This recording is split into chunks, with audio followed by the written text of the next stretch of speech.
Fine settimana movimentato quello appena trascorso nel Lipparino. Carabinieri e polizia sono stati impegnati su più fronti nella lotta alla criminalità. Particolarmente gravi due episodi che si sono registrati, uno a Comiso ed uno a Vittoria.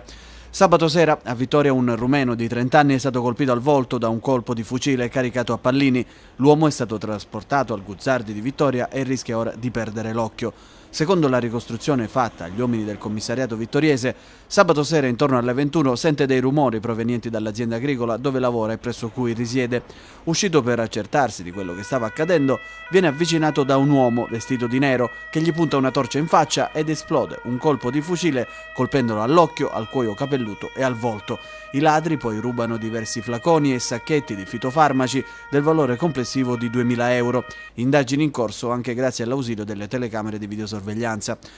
Alle prime luci dell'alba invece l'altro grave episodio di cronaca verificatosi nel Lipparino. Un tunisino di 30 anni è stato gravemente ferito con diverse coltellate, alcune delle quali gli hanno perforato un polmone. Sul posto sono intervenuti i carabinieri che hanno immediatamente avviato le indagini per risalire alla dinamica e all'autore dell'accoltellamento.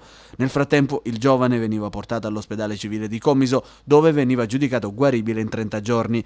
Grazie alle testimonianze dei vicini di casa, i militari dell'Arma hanno trovato il colpevole e Mahat Abdelaziz, un altro tunisino pregiudicato di 45 anni. Nel corso della perquisizione domiciliare gli sono stati rinvenuti indumenti sporchi di sangue ed un coltello a scatto di 17 cm.